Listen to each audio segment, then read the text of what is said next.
I just can't stand this whole like healthy blah blah blah, and then it's like they demonize all this stuff. It's so frustrating, man, because there are that.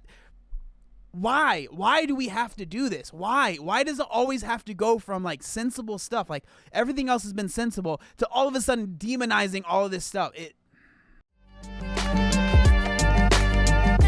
Alrighty, guys, gals, non-binary pals. Very excited about today's video. I think it's going to be great. Before we get into it, I want to say, if you see these lovely people right here on the side of the screen, they are here for my Twitch live stream. I would love to have you join us. I stream every Monday, Tuesday, Thursday, and Friday at 1 p.m. Pacific Standard Time. So if you enjoy these videos and you like the chat right here, whatever they're saying during the stream, if you enjoy the extra commentary during the videos, you can be part of the commentary if you just join us. There will be a link down in the description. It's totally free. Alrighty, so the video that we are going to be going over is from the YouTuber Hannah Atkins, and the name of this video is called How I Lost Fat, Toned Up, and Changed My Mindset, 5 Tips. All right? So that's a lot of stuff to happen with 5 tips. So let's go over and see what she has to say. I've watched this video. It's an interesting one. I agree with some stuff, disagree with some other things, so I think it'll be interesting.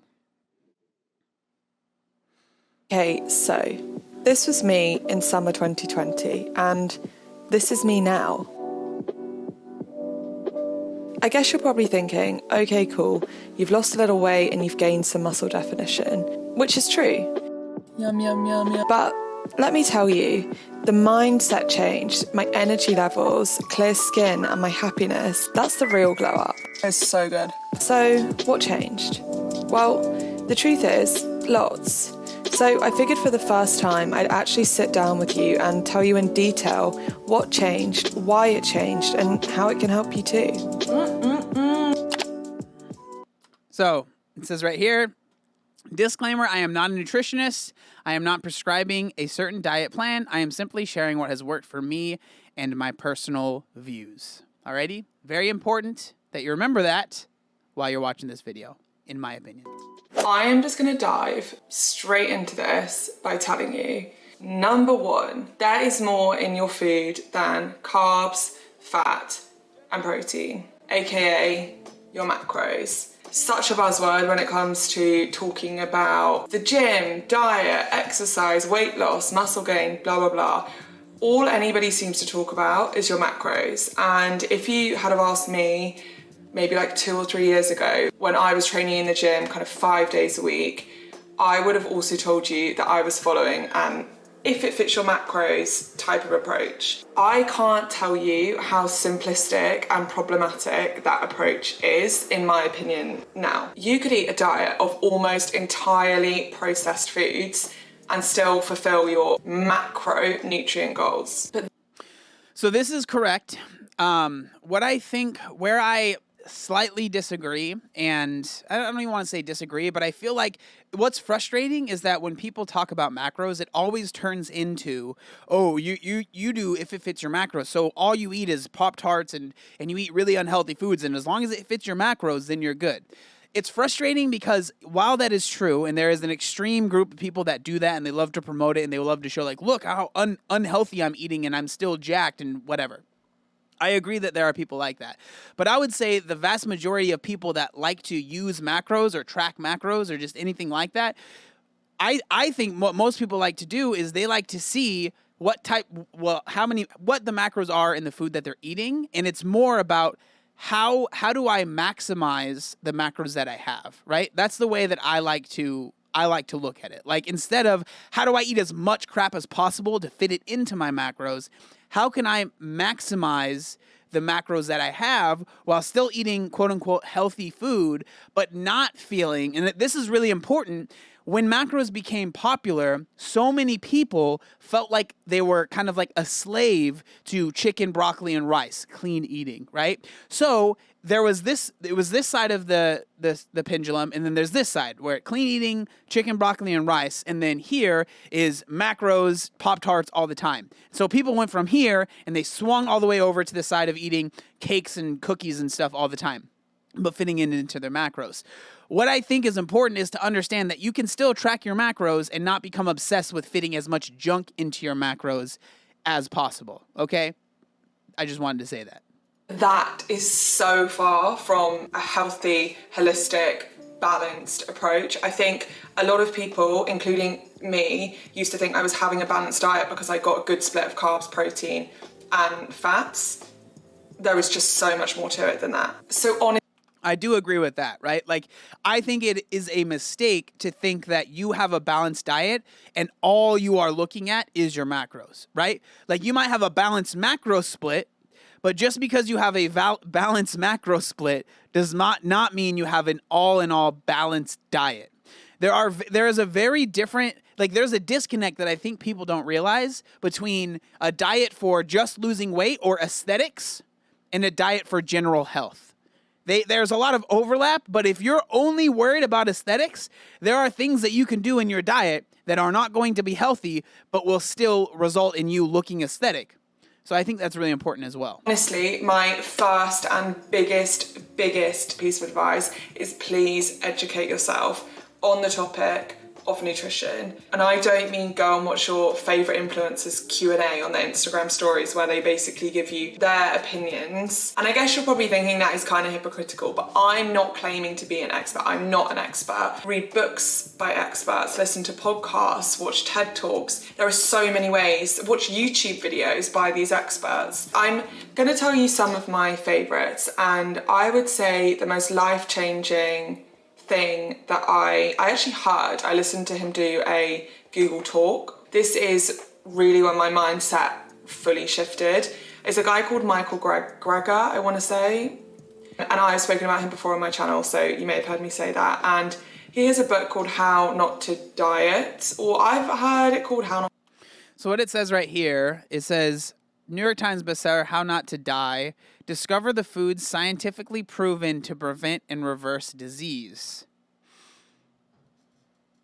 I don't know anything about this guy, but I'm always very, very weary of any book that claims anything like that. But if it helped her, I'm not saying it didn't, but I'm just saying this video is not me co-signing any of the stuff that's brought up. Okay, I just want to make that very clear. Not to Die. I don't know, I'm slightly confused about that. But basically, it is a book all about nutrition and explaining why following a more heavily plant-based diet is kind of the way forward and all of the reasons for that. So that's an amazing starting point. I think he's really clear. I think he backs up what he's saying with so much evidence, and just please go and listen to him. Other than that, I'm currently reading a book actually that I really wanted to mention called Gut, which is all about your gut health and how important that is and how much that affects so many areas of your life, not just how you look and how you feel, but also mentally it can affect you in so many ways. So highly recommend that, particularly if you're somebody that has issues with kind of bloating or any of those types of things. That's an amazing book.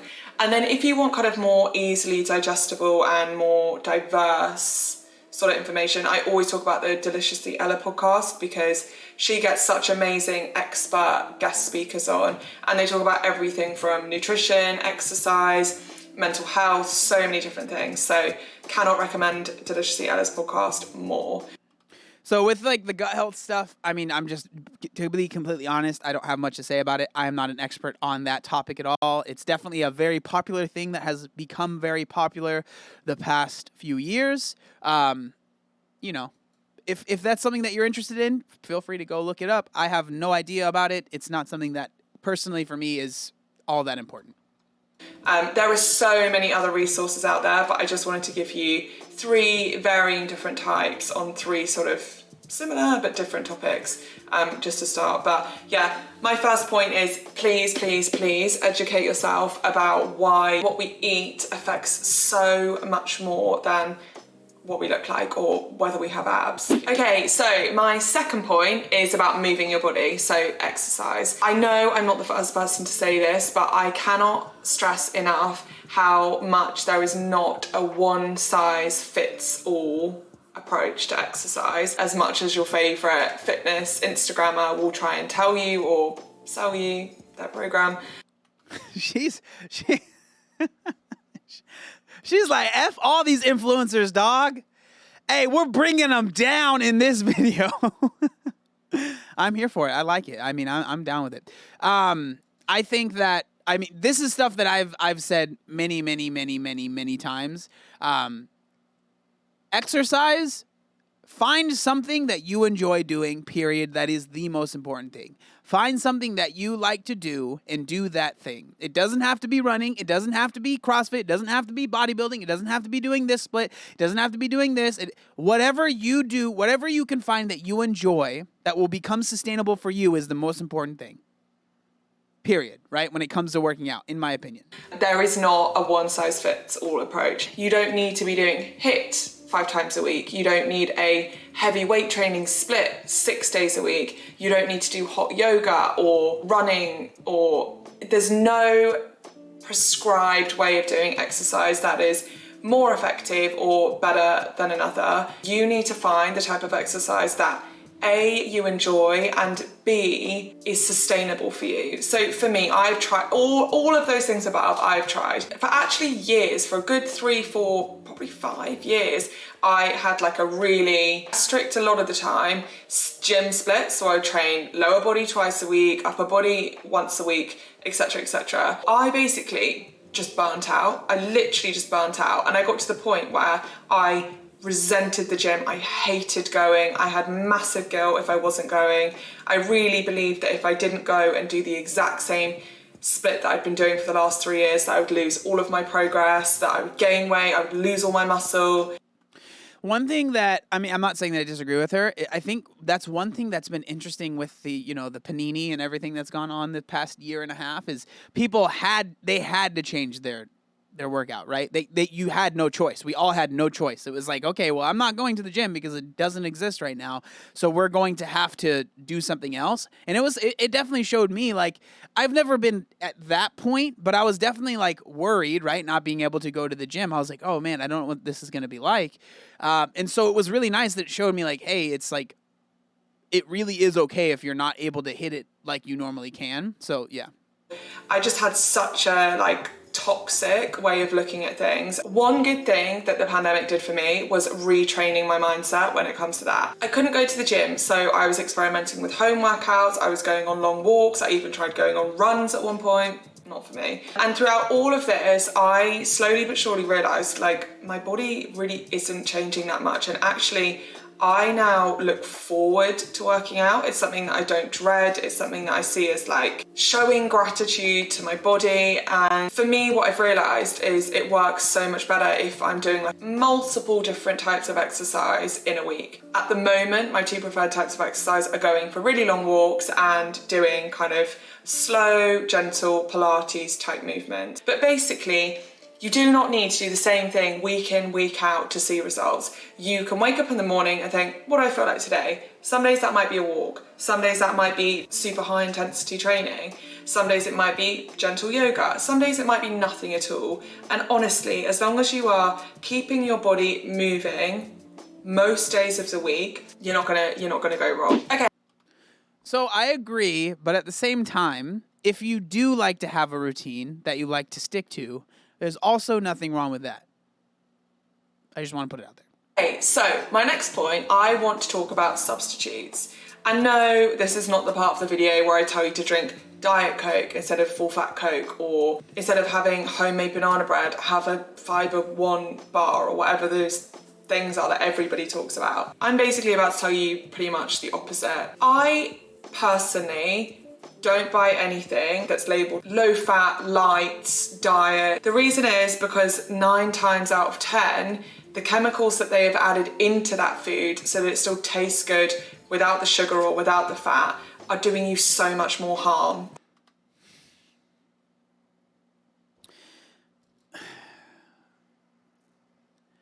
Man, so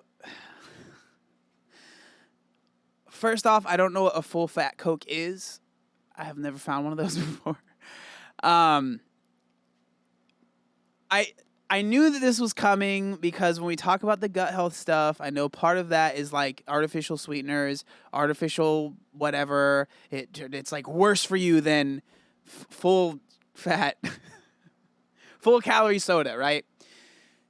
I don't believe that. I'm just, in my opinion, I don't believe that. I think if you are someone that is addicted to drinking soda, and drinking diet soda helps you not drink full calorie soda, full fat, I don't think there's anything wrong with that. And it's very frustrating when people become like influencers and stuff, and then they're like, all of a sudden, it's like, oh my God, like instead of maybe making substitutions, it's like, just get rid of all of it.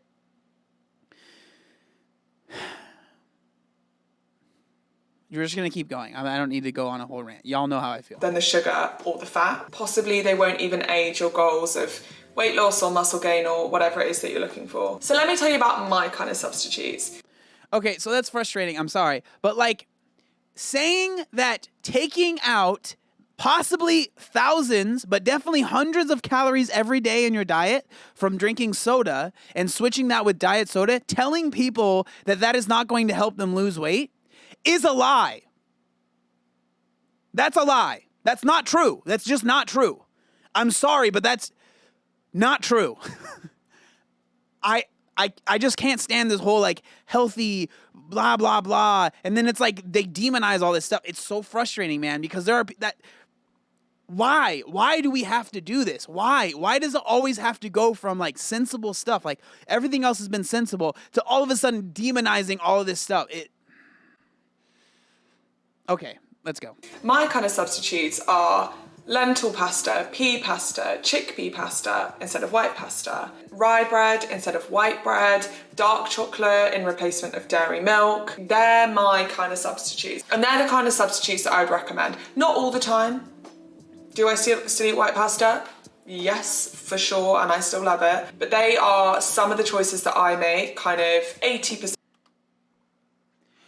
So I'm not against substituting those things. Those are all fine substitutes. But there are people that would make the same argument that she just made against diet sodas, against those types of pastas, saying like, oh, it's not natural, like it's the same. People would use literally the same exact argument against those that they would use for the diet soda thing.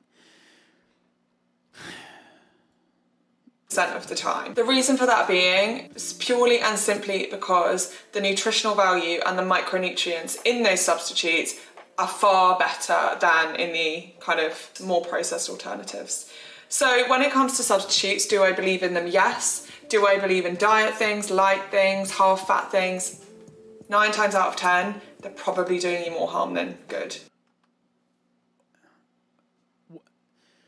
What does that even mean? You don't believe in diet soda? So, like, when people say this, do you believe that there's not actually no calories in it? Do you believe that it doesn't exist and it's like a magical unicorn that actually isn't real, that we have all made up in our heads? Like, what do you mean by when you say, I don't believe in diet soda? I don't believe in diet foods. I don't, like, because they definitely help people lose weight and they definitely help people get healthier. Like, it's frustrating because, again, like all of this stuff up until this point was all pretty solid advice, very, very like, you know, like level-headed advice. But then it gets like, I hate to use the word, but like we get into the whole like diet culture thing. Like these are arguments that have been used since the beginning of time. All right, well, let's keep going. In my opinion. Let's talk about home-cooked meals. Your girl here is not the best or the most enthusiastic cook. So if you're... Same.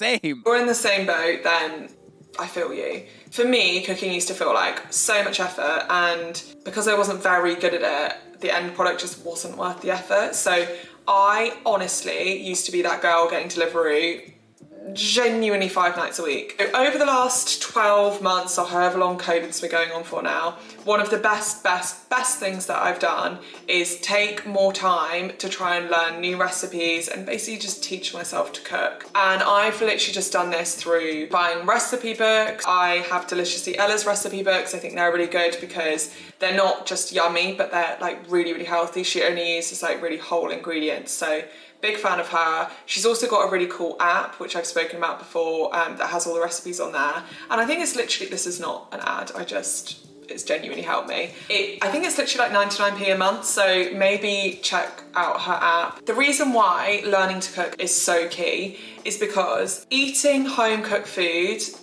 is always going to be the best option if you're looking to manage your weight in some way or achieve. So I don't necessarily disagree with this, but I don't think that you need to go out and buy a bunch of recipe books and like, turn into some crazy chef. I know that Greg just might watch this video and freaking freak out right here. But like I think that finding very simple recipes, very simple stuff, like finding things that you might be able to microwave. If you don't like to cook, I don't think you have to turn into some chef. I don't think that it's necessary at all, right?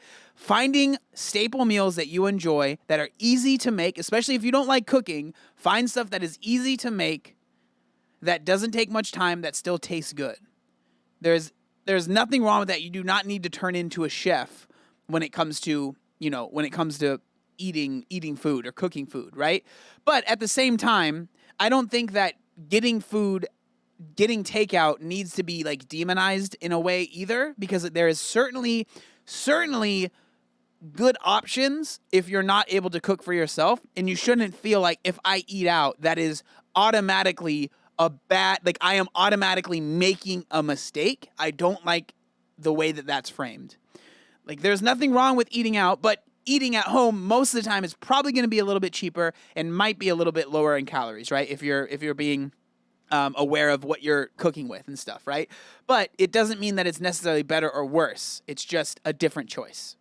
That's how I feel. Some kind of goal. The reason for that being is that you actually know what is in your food, and I'm not the first person to say this, so I'm not going to talk about this for too long, but when you eat out, you have no idea what they've added into that food to try and boost the flavour. So unless you're ordering from somewhere that's like an organic Whole Foods place, it really is better to make your own food at home. Plus the fact, like, you don't have any issues where they put like some gross bit of pickle or something that we're just not into in there. And the reason why it's so important to learn how to cook properly is because you're probably not going to last long cooking at home if you're eating plain brown rice, a piece of broccoli, and like a piece of chicken breast. You'll see me back to your deliveries because nobody wants to eat like that. So learning how to cook really delicious, wholesome, nutritious food is honestly so key to looking and feeling great sustainably in the long run. And the final thing, but genuinely probably one of the most game-changing things that I'm going to say, is please don't underestimate how important shifting your mindset and your mental well-being is. I've said this before in another video, but you cannot hate yourself healthy. Being truly grateful to my body for everything that it does for me on a day-to-day basis, everything that I'm able to do because I have a healthy body, is genuinely almost my sole motivation these days to eat really healthy, nutritious food and to move my body each day. I know that. I agree with that. I've always said, like, you can't, trying to change from a place of like self-hate, while it can work, right? Like you can make a change. A lot of times those changes don't last, but coming from a place of self-love and self-gratitude and being like, I love myself, so that's why I want to make a change. Usually that ends in one, better results, but two, you are doing things in a healthier way because you're not just doing it to punish yourself, right? That kind of sounds like wishy-washy, okay, whatever. But I don't know about you, but I want to live a long, healthy, happy life. And what we put into our bodies and how we choose to move or not move our bodies on a daily basis has such an enormous impact on that. In line with this, one thing that I really, really want to impress upon you is please listen to your body. Our bodies are so complex and so amazing, and they have evolved over thousands and thousands and probably millions, I don't know, you guys not the best of history, of years to humans have been on Earth for about 250 years. Keep us alive and keep us healthy. So you can't and you shouldn't try to outsmart, trick, or ignore your body. If you're hungry, please eat. That is your body telling you that you need fuel to be able to go about your day and carry on and live a healthy, full life. If every single time you eat a meal, you're getting like really painful, big kind of bloating, please, rather than punishing yourself and thinking that you've just eaten too much or that you shouldn't eat certain types of food or whatever it might be, please see an expert and get their opinion, because the chances are you might possibly have an intolerance or an allergy or some reason why your body is reacting in that way. If you're feeling... So a lot of this advice, I don't want to sound like overly rude, but a lot of this advice is definitely very targeted at a very specific person that looks very similar to the person making the video, if that makes sense, right? And so while I don't disagree, I'm sure that she will help a lot of very similar people. A lot of this advice isn't helpful for a very large group of people. And now I'm not saying that that's necessarily a bad thing, like she's out here helping people, but what's frustrating is that so much of this content is out there that it is the prevalent amount of content that is out there, right? And so everyone thinks this is what I need to do because that's what all of these people are saying. And so it's frustrating. And I know I can't really talk. I'm a freaking very similar, right? I have blue hair. That doesn't really change much. But still, like, I understand and I try my best to understand that, like, my experience doesn't mean anything, right? It doesn't, my experience is my experience. I can share what I've learned from it, but then to say this is what everyone needs to do is just, it's not realistic. And I feel like people have this small view of what life is. There's so much else out there. So, I don't know. Okay, we're going to keep going. I didn't want to get on that pedestal, but I just felt like I had to say it. Lethargic or your skin is breaking out. It could be your body trying to say, like, hey, something's off here, something's up, we're lacking something, or we're getting too much of something that we shouldn't be getting.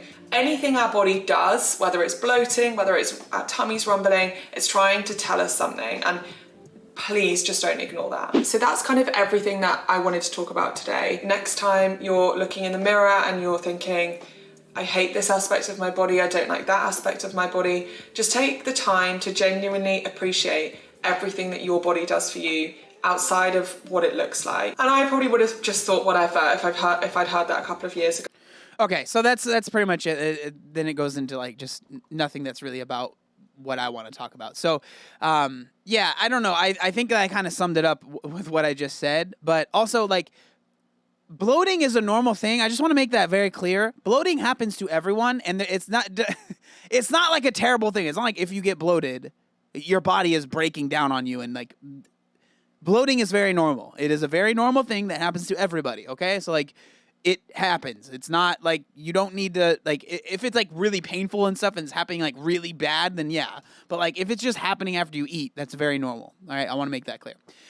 But like I said, there are some things that I agreed with in the video. There's obviously some things that I disagreed with. I don't know. I know that I might seem like I'm being negative in this response. That's not really what I was trying to do. But I just can't, I don't know. Like when I see stuff like this, I understand that the person making the video is trying to be helpful and trying to help other people, but I think it's important to also understand, the other side of the coin. So hopefully that's what I was able to do, at least share the other side of the opinion.